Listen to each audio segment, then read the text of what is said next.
sensibles y ese tipo de cosas, no es nuestro momento más cómodo, pero hace falta, nos hace bien aflojarnos en la presencia de Dios, nos hace bien poder reconocer nuestras necesidades, nos hace bien poder aceptar que, bueno, que le ponemos toda la onda con algunas cosas, pero no todo nos sale, de hecho son muchas las cosas que no nos salen, y necesitamos de la ayuda de Dios y de la ayuda de los hermanos.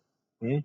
A veces somos, los hombres queremos como arreglarnos solos con todo, porque eso de andar pidiendo ayuda no nos cabe mucho, pero en realidad necesitamos poder hacerlo, nos hace bien, nos hace poner los pies en la tierra. Bueno, yo les quiero contar la palabra que el Señor me fue hablando en estos días para compartir con la iglesia. Sentí hoy en todo lo que fue pasando en el culto muchísima confirmación de este mensaje. Entiendo que Dios quiere enviar estos días pasados. Creo que muchos estuvieron escuchando, circuló algunos links de algunos videos de testimonios de misioneros. Particularmente lo que estuvo circulando fue de la historia de este hombre Samuel Nielsen, este muchacho que no sé bien de dónde es él, creo que de alguna parte. ¿De Córdoba es él? ¿Es de Córdoba? Sí, bueno, no sé. Bueno, no parece cordobés. Pero este muchacho que Dios lo usó y lo sigue usando mucho en evangelización al pueblo iraní. El pueblo iraní es un pueblo muy marcado, muy encerrado en toda la religión musulmana que, eh, digamos, vamos a solamente destacar esto, hace que nadie pueda ser cristiano. Está prohibido ser cristiano, está prohibido tener Biblia, está prohibido todo esto. Entonces, extender el evangelio en ese lugar es altamente peligroso. Si te encuentran con una Biblia ya significa 8 años de cárcel, si te encuentran con 2 Biblias son 16 años de cárcel, así de matemática es la cosa. Si alguien en tu familia se entera que sos cristiano, tiene derecho a matarte y entregar tu cuerpo a las autoridades. Esa es la onda, ¿no? En ese contexto es que él y su esposa, ella es iraní, eh, han desarrollado un montón de iglesias junto con muchos otros siervos de Dios, ¿no? No ellos solos, iglesias clandestinas, iglesias que pasan totalmente en lo oculto, no se puede saber nada y con algunos detalles increíbles, como por ejemplo como nadie puede, digamos, que, que alguien sepa previamente dónde se van a juntar los cristianos es un peligro, porque la información se podría filtrar y podría caer la policía y llevarlos presos a todos, ¿no? Entonces lo mejor es que nadie sepa dónde va a ser el culto. Ajá, entonces ¿cómo hacen para tener el culto? Bueno, oran y llegan todos a una casa a la misma hora para tener el culto. O sea, ¿cómo te ves? Decimos, bueno, hermanos, el domingo que viene no sabemos si va a haber culto y dónde va a ser. Oren y Dios les va a revelar dónde va a ser el próximo culto y a qué hora. ¡Apa! Va a haber que orar bastante. Para algunos va a ser una experiencia súper nueva, ¿no?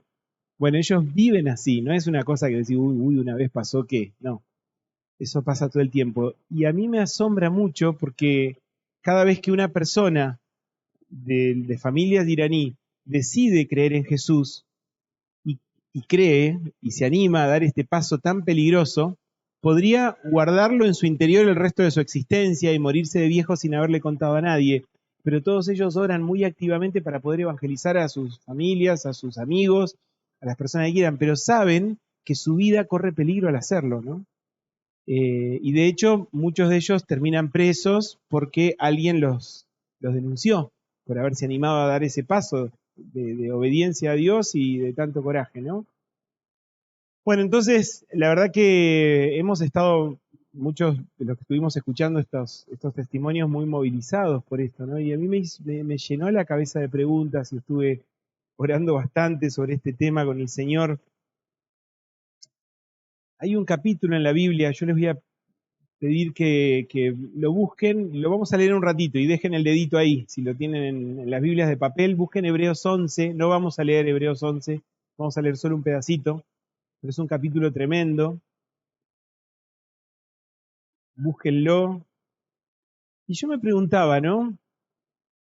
¿Por qué una persona, a ver, pero esto es muy sincero, ¿eh? Esto es para que cada uno de ustedes se haga esta pregunta también. ¿Por qué alguien elegiría poner en riesgo su propia vida y la vida de todas las personas que ama por hablar de Jesús? ¿Por qué alguien haría una cosa así? ¿Vos lo harías? ¿Por qué cosas nosotros pondríamos en peligro nuestra vida? Algunos dirían, bueno, a ver, si mi familia corriera peligro, yo pondría mi vida, ¿no es cierto? Si me tengo que jugar, incluso hasta la muerte, por mis hijos o por las personas que más amo, por mi papá y mi mamá, no sé, por quienes sean, yo lo haría, ¿no? ¿Y por Jesús? ¿Te animarías? Y ahí es como que, amén, amén. Bueno, acá ya tenemos una dispuesta. Muy bien, muy bien. Ojalá todos estemos animados por eso mismo, ¿no? Pero estas personas donde esto no es un planteo qué pasaría si, sino que es su vida real hoy, es su disyuntiva de hoy.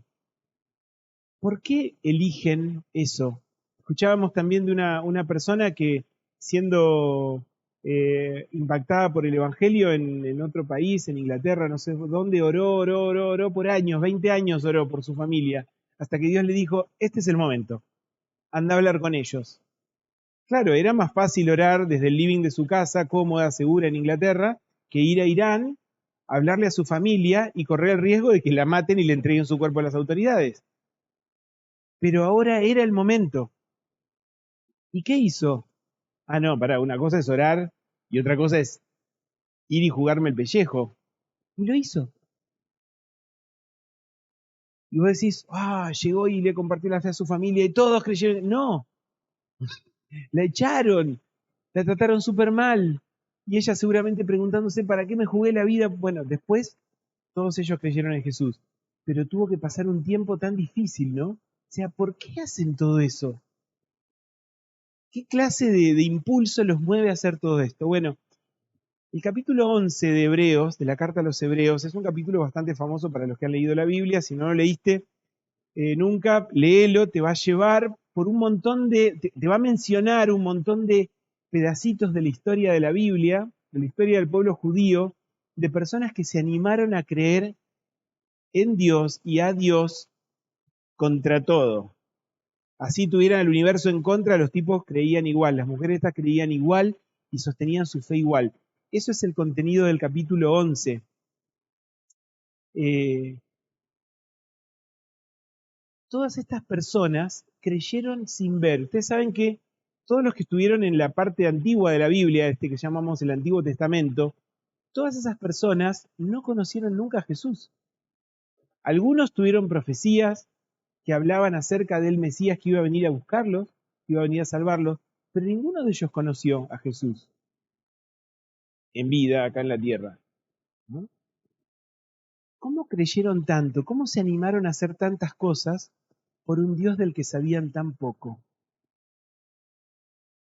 Es tremendo, tenían indicios, tenían una sospecha espiritual muy fuerte de que había algo atrás de este Dios que justificaba creer lo imposible de creer. Tal es así que, bueno, el que fue famoso después como el padre de la fe, Abraham, el tipo se animó a seguir a un Dios a quien no veía, pero un Dios que se hacía entender.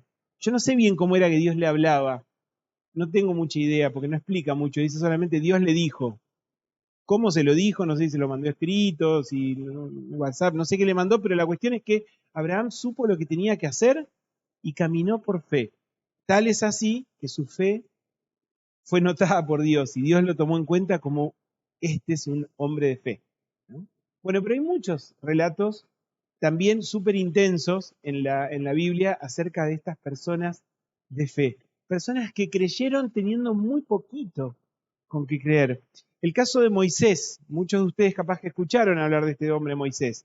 Él fue el que sacó a los israelitas cuando estaban como esclavos en Egipto, trabajando ahí, eran mano de obra esclava, así que su vida era trabajar y cuando se mueran, traten de asegurarse que haya un hijo suyo que suplante el lugar porque alguien va a tener que seguir haciendo ese trabajo, ¿no?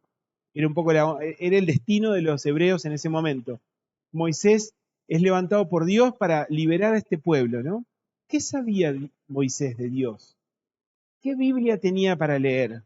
¿A qué, a- ¿Con qué lo referenciaba cuando Dios se le presentó Yo estoy hablando como si ustedes conocieran la historia. Si no conocen la historia, bueno, léanla, está en el libro de Éxodo, en los primeros capítulos, es muy interesante.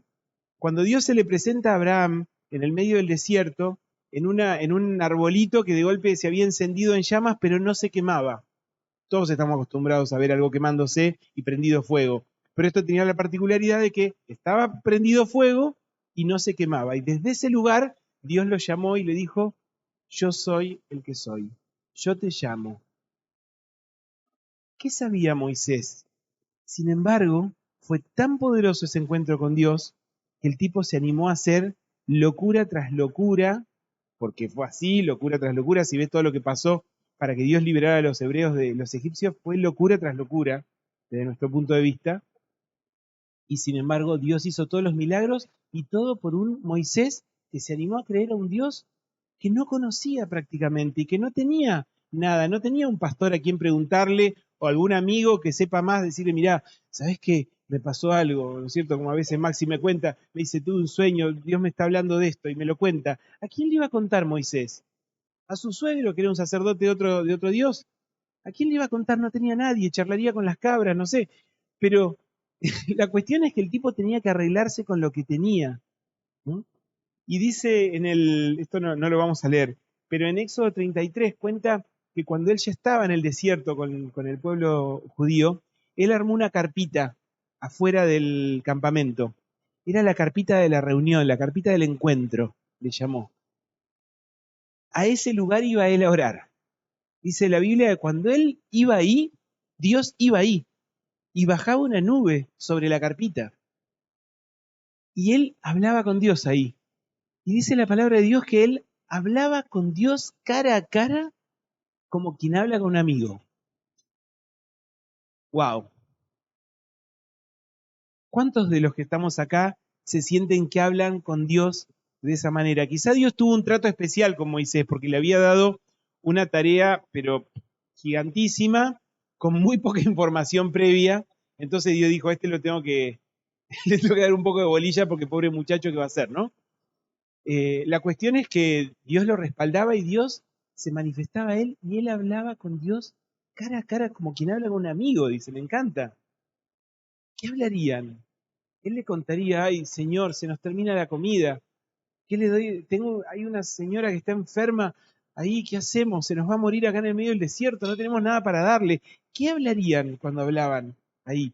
Dios se tomó mucho tiempo para expresarle, explicarle todo lo que quería hacer y cómo lo quería hacer. Tuvo varios encuentros así como, wow, con Dios, ¿no? Porque tenía un trabajo muy grande. Quizás nosotros no estamos destinados de momento, que quizás más adelante suceda, a guiar un pueblo entero a la liberación. No sé, ojalá Dios nos quiera usar así, pero si Él nos quiere usar, Él nos va a capacitar, ¿no? Pero con Moisés se tomó ese trabajo y Moisés no tenía nada. De hecho, dice la tradición, ¿no es cierto?, que él fue el que escribió los primeros libros. Él fue el que escribió el relato del Génesis, de todo lo que ocurrió en el principio. ¿De dónde lo sacó? De tradiciones orales y de la revelación del Espíritu Santo.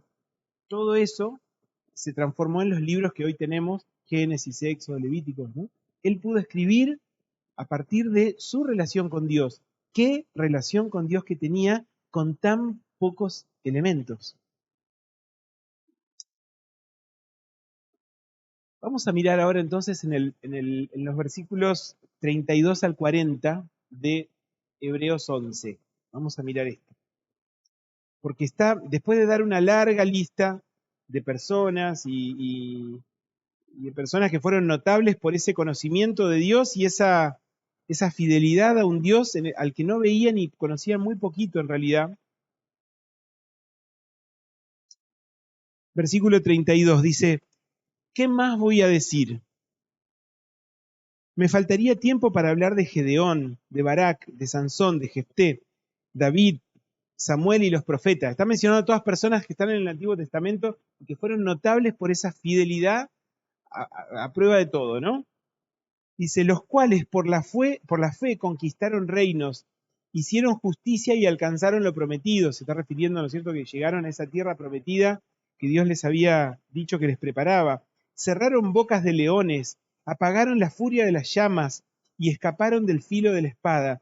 Sacaron fuerzas de la flaqueza, se mostraron valientes en la guerra y pusieron en fuga a ejércitos extranjeros.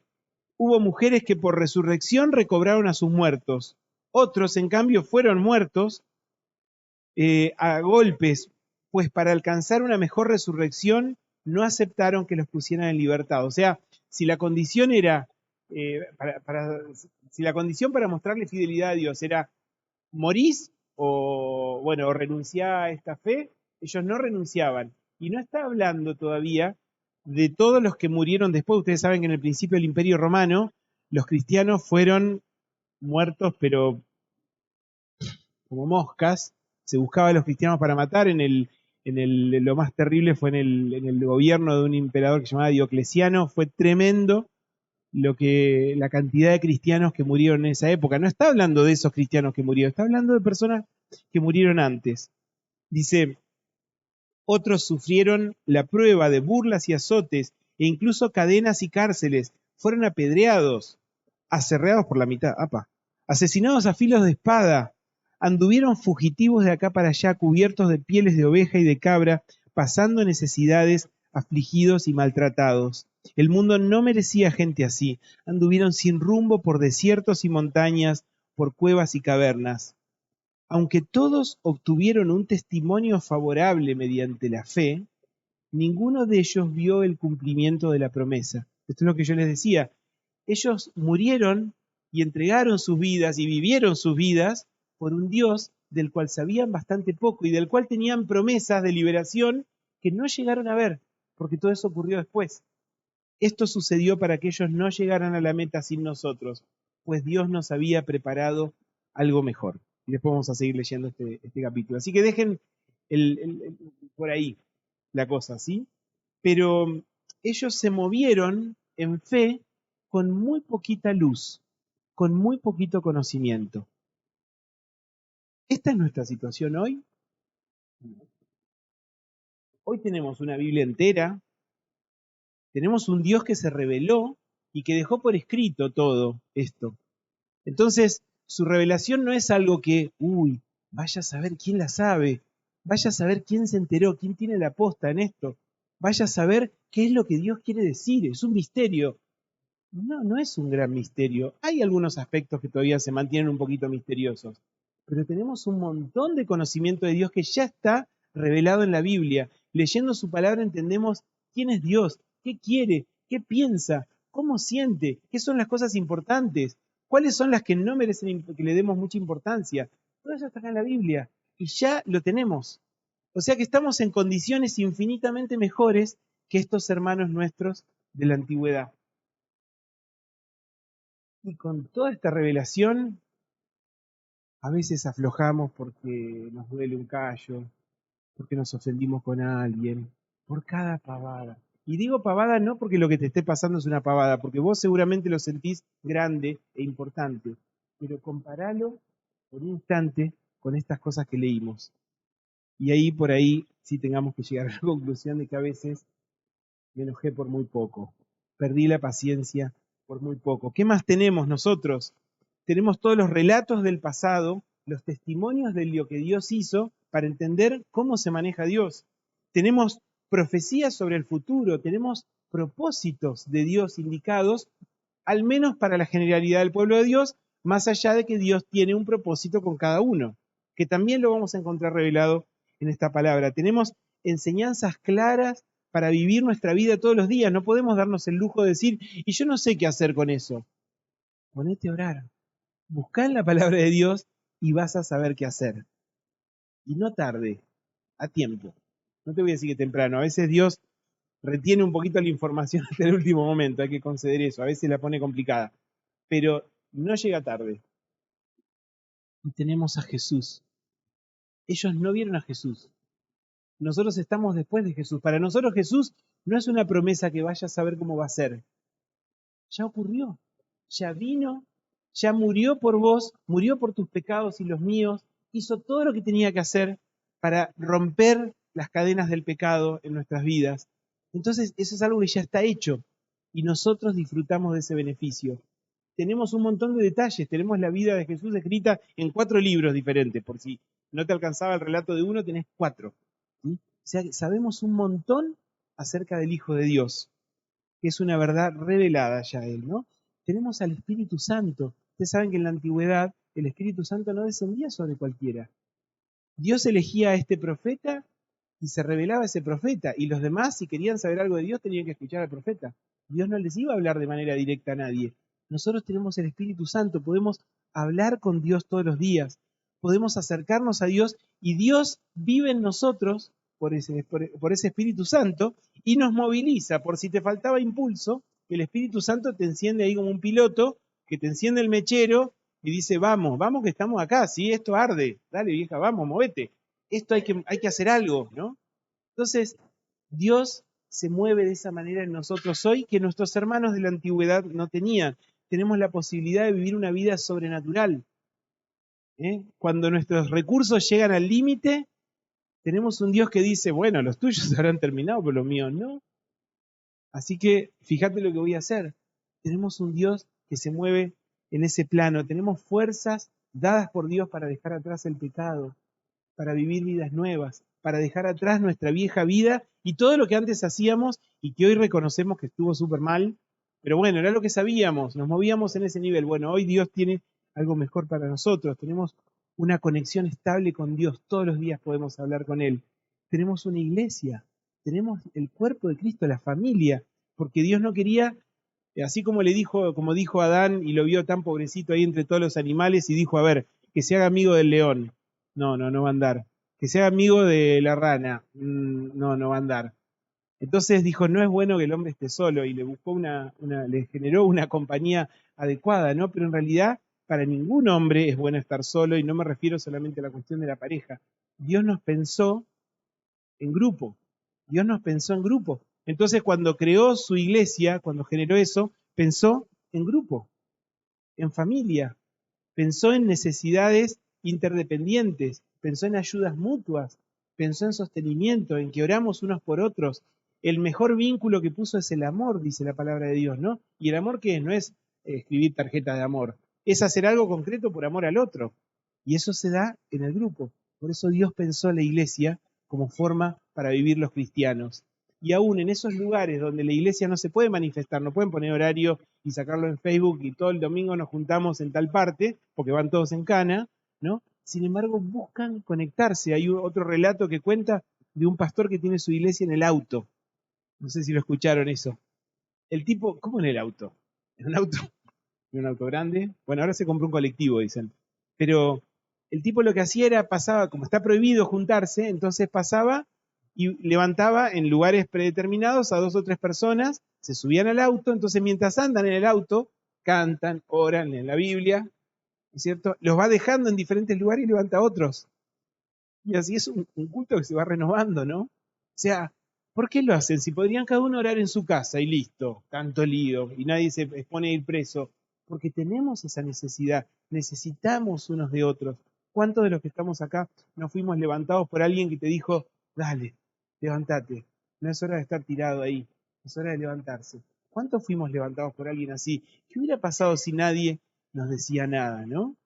Entonces, qué valioso que es todo esto que tenemos hoy. Un órgano espiritual, un organismo espiritual es la Biblia, que avanza y que no se detiene. Y esto me parece tremendo. Esta iglesia, no esta iglesia, la iglesia de Dios avanza y no se detiene. Asume desafíos. Para poder asumir desafíos se prepara, ora, busca a Dios, deja cosas atrás que ya no sirven para tomar las nuevas y se prepara.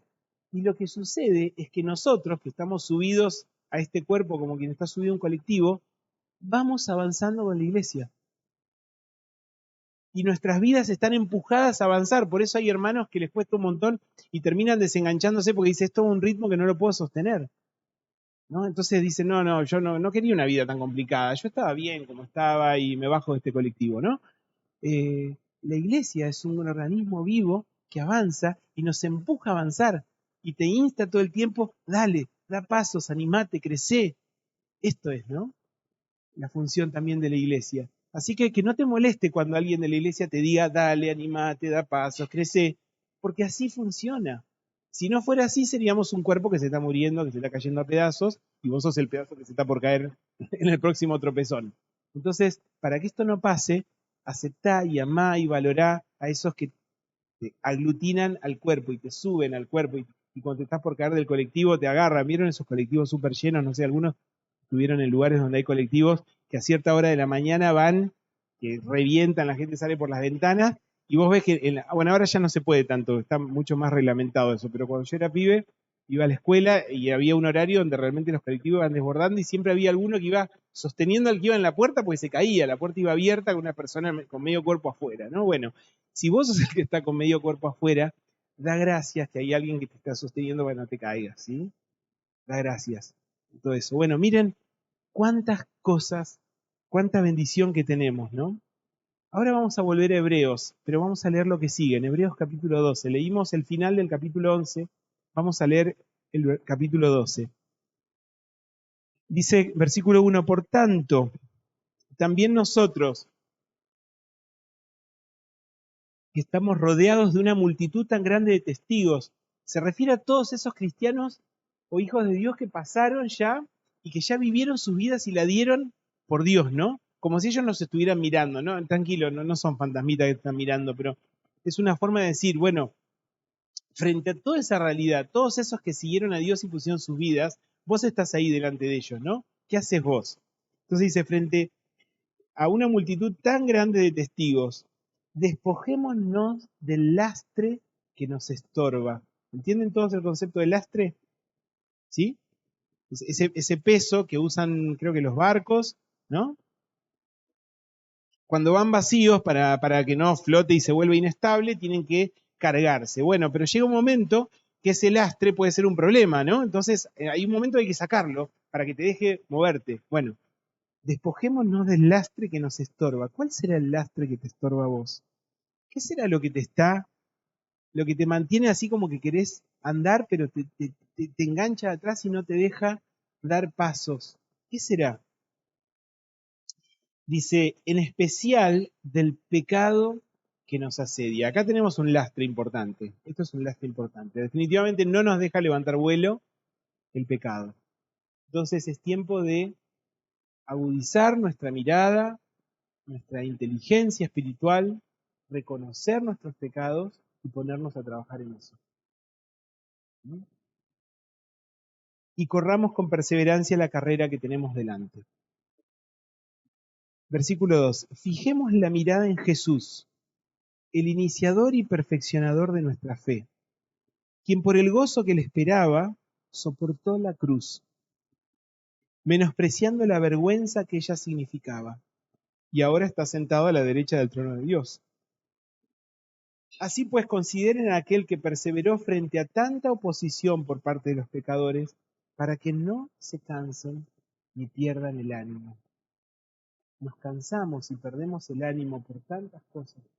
Estoy pasando un tiempo también en que he luchado mucho con el desánimo.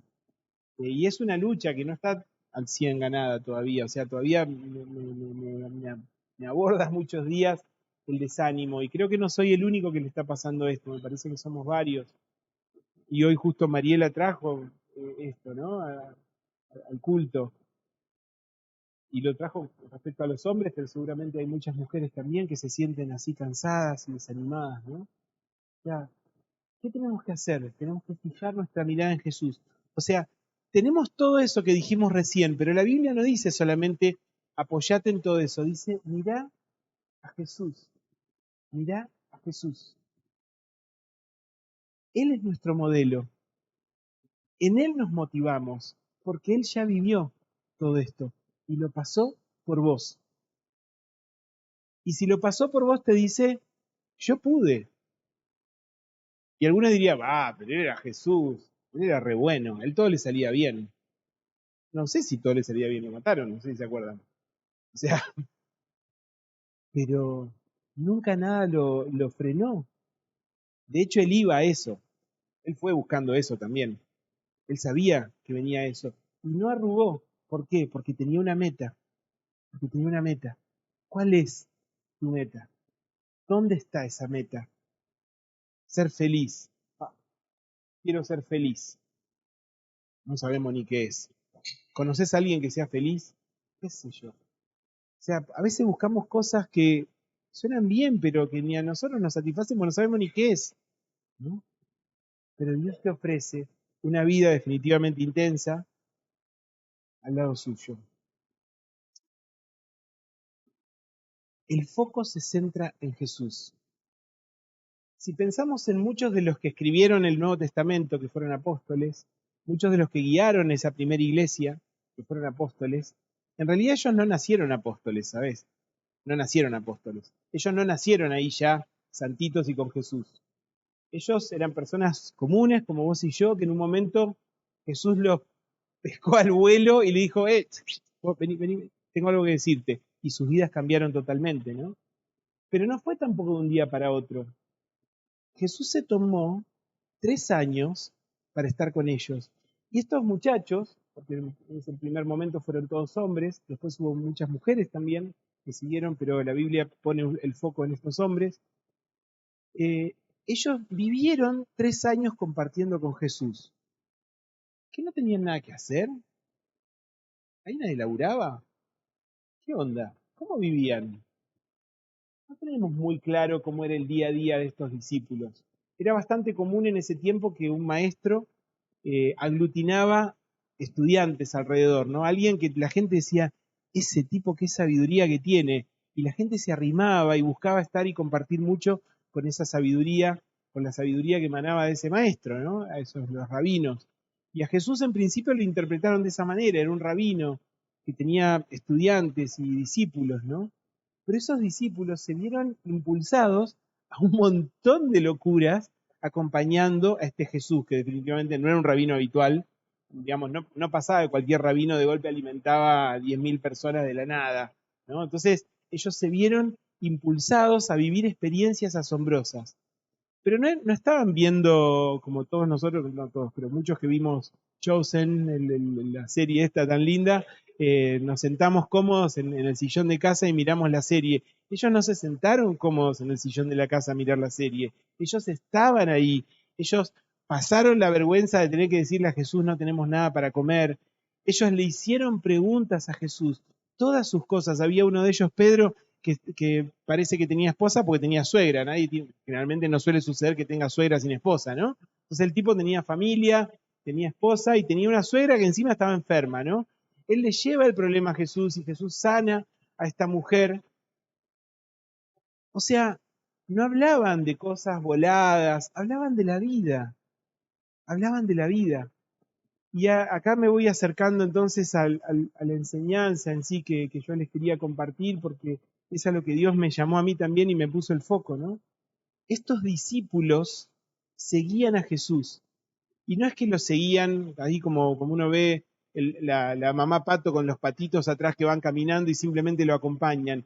Ellos preguntaban, ellos hablaban, quizás se enojaban con alguna respuesta que Dios les daba, que Jesús les daba. Ellos capaz que discutían un poco con Jesús, ¿cómo vas a decir semejante cosa? Eso es imposible. Y hablaban con Jesús y cuestionaban toda su vida y escuchaban las respuestas de Jesús y algo de todo esto los fue marcando al punto que ellos nunca abandonaron a Jesús aun cuando Él se fue al cielo. Y dieron sus vidas enteras por Él. Y tomaron el trabajo y la misión de levantar iglesias en todos los lugares donde estuvieran. ¿Por qué? Por un Jesús que para ellos era totalmente real. No era una idea, un concepto, un tipo mítico que parece que era re bueno y como amamos la bondad, Él es un símbolo de bondad. No, no era un símbolo de bondad. Era una persona real que los amó y dio su vida por ellos. Y Jesús les dejó el mensaje, esto que hice por ustedes lo voy a hacer por todos los que le cuenten. Así que cuenten. Y les dejó ese trabajo y ellos se expusieron a todo lo que tuvieron que vivir por amor y por respeto y fidelidad a este Jesús a quien conocieron. Y Jesús no se quedó solamente en el cielo, por su Espíritu Santo, Él vive en todos los que estamos hoy, ¿no? Ahora, hay algo de todo esto que se nos escapa, porque si muchos de nosotros estuviéramos hoy empujados y encarados a la situación de tener que elegir entre Jesús y morir, o quedarnos con alguna otra cosa que nos permita salvar el pellejo, muchos salvaríamos el pellejo. O sea, algo de todo esto no lo vivimos todavía. No conocemos esa profundidad de relación con Jesús porque quizá no estamos dispuestos a jugarnos el pellejo como estas personas de quienes hablamos recién. ¿Qué nos falta? ¿Qué nos falta? ¿Cómo es el Jesús que vos conocés? ¿Cuánto lo conocés a Jesús? En la primera carta de Juan, voy a invitar que busquen, primera Juan, dice algo acerca de esto que la verdad que es bastante confrontativo. Primera Juan, en el capítulo 1, versículo 5, dice: este es el mensaje que hemos oído de él y que les anunciamos. Dios es luz y en él no hay ninguna oscuridad. O sea que tranquilo, camina tranquilo con Jesús porque en él no hay oscuridad. ¿Eh? No tiene letra chiquita que después te va a cobrar extra. No, no hay ninguna oscuridad. Si afirmamos que tenemos comunión con él, pero vivimos en la oscuridad, mentimos y no ponemos en práctica la verdad. ¿Cuántas cosas hay en nuestra vida todavía que no reflejan a Jesús? Estamos reteniendo rincones oscuros en nuestra vida porque no queremos que Dios se meta ahí, porque me va a obligar a cambiar. Y yo la verdad que eso, tengo problemas, sí, pero justo eso me gusta, justo en eso estoy cómodo. Entonces, que no me compliquen esa parte. Guardamos oscuridad. Pero si guardamos oscuridad, guarda, quizás no estemos caminando con Jesús. Si vivimos en la luz, así como Él está en la luz, tenemos comunión unos con otros y la sangre de su Hijo Jesucristo nos limpia de todo pecado. Miren estos dos efectos de la luz en nuestra vida. Dos efectos de la luz. Tenemos comunión unos con otros y Dios limpia todos nuestros pecados. Dos cosas pero imprescindibles para poder funcionar dentro de la iglesia, para poder ser parte del pueblo de Cristo. Tenemos que tener comunión. ¿Cómo está tu comunión? ¿Con cuántos de los que están acá o de personas que están afuera no podrías ni hablar porque estás recontra peleado? ¿Con cuántos te enojaste tanto? ¿Eh? ¿Cómo lastimamos el corazón de Dios cuando rompemos la comunión? Y dice después que el otro efecto de la luz es que la sangre de su Hijo Jesús nos limpia de todo pecado. Quizá tengamos que, no, quizá no, tenemos que arreglar nuestros pecados, tenemos que encararlos. Mientras los disfracemos, los maquillemos, los expliquemos, le pongamos una linda peluquita y la peinemos, no se resuelve el problema. El problema se resuelve haciendo lo que hay que hacer, llevarlo a los pies de Cristo, reconocer en esto metí la pata y tengo que cambiar. Y me cuesta un montón, pero Señor, vos moriste en la cruz por mí, y si vos fuiste a la cruz por mí, ¿cómo yo no voy a hacer algo para cambiarme? Señor, ayúdame. Y me pongo. Dice el versículo 8, si afirmamos que no tenemos pecado, nos engañamos a nosotros mismos y no tenemos la verdad. Si confesamos nuestros pecados, Dios, que es fiel y justo, nos los perdonará y nos limpiará de toda maldad. Sin dudas, sin vueltas, sin rincones oscuros, está todo a la vista. Si hacemos esto, Dios hace lo otro. Él es fiel y Él cumple. Nosotros hacemos lo mismo, ahí resbalamos. Ahí resbalamos. Bien, montones de veces nosotros no lo hacemos. Y miren después, antes de pasar al siguiente versículo que está en el capítulo 2, este ciclo que yo veo, que es un ciclo de crecimiento permanente. Dios es luz, ilumina mi oscuridad. Me doy cuenta de que hay algo mal en mí, le pido perdón, Él limpia, porque prometió que lo iba a hacer, limpia mis pecados y, digámoslo así, problema resuelto hasta la próxima vez que pecamos. Pero problema resuelto por el momento y dimos un paso de crecimiento en Él. Por otro lado, la comunión. No podemos crecer solos, no estamos llamados a crecer solos, estamos llamados a crecer juntos. Entonces, no nos podemos dar el lujo de romper la comunión. Si rompemos la comunión Si armamos un lío, si dividimos personas, si le llenamos a uno la cabeza contra el otro, si metemos chisme y le contamos, no sabe lo que me hizo, estamos rompiendo la comunión. Y fíjense lo que dice ahora el capítulo 2, versículo 3. Capítulo 2, versículo 3. ¿Cómo sabemos si hemos llegado a conocer a Dios? Recuerden que me pregunté eso en un momento. ¿Cuánto sabemos acerca de Jesús? ¿Cómo sabemos si hemos llegado a conocer a Dios? Si obedecemos sus mandamientos. Si hacemos lo que hay que hacer. Acuérdense que Jesús contó una parábola y dijo, miren, hay dos personas. Una que la considero una persona prudente, sensata, y uno que lo considera un descocado total. El prudente, el insensato, ¿qué hizo? Cavó y hizo una casa sólida. No sé qué quiere decir. El otro no hizo una casa sólida, hizo la casa sobre la arena que vino la tormenta y se la llevó. Sigo sin saber qué quiere decir. Bueno, yo comparo al que hizo la casa sólida con el que escucha mis mandamientos y los pone en práctica. ¿Ahí te quedó duda?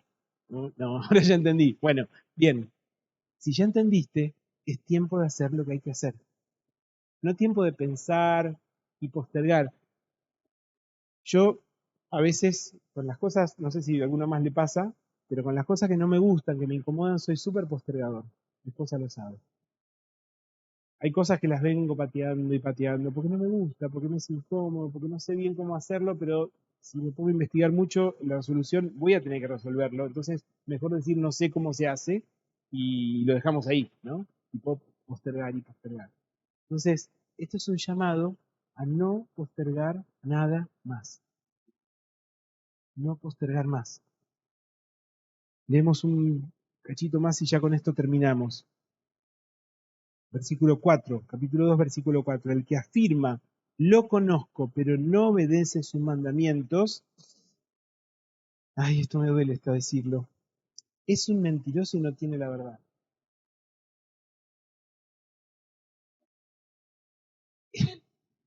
Es tan categórico que no hay forma de disfrazarlo esto. No hay forma de decir otra cosa. No puedo decir que yo conozco a Jesús si yo no hago lo que él dice. Y guarda, ¿y qué dice Dios? Bueno, mirá todo lo que dice. No sé ni por dónde empezar. Empezá por lo que ya sabes que tenés que hacer. Alguien decía por ahí que el problema no es que necesitamos saber lo que él dice, sino hacer lo que ya sabemos que hay que hacer. Si haces eso, tranquilo, Dios te va a revelar más. Si no, Dios capaz que no te revele más, porque ¿para qué? Si ya te reveló algo que no hiciste, si te dice más cosas, pues van a hacer más cosas que no haces. Entonces no va a suceder. Hacé lo que tenés que hacer ahora.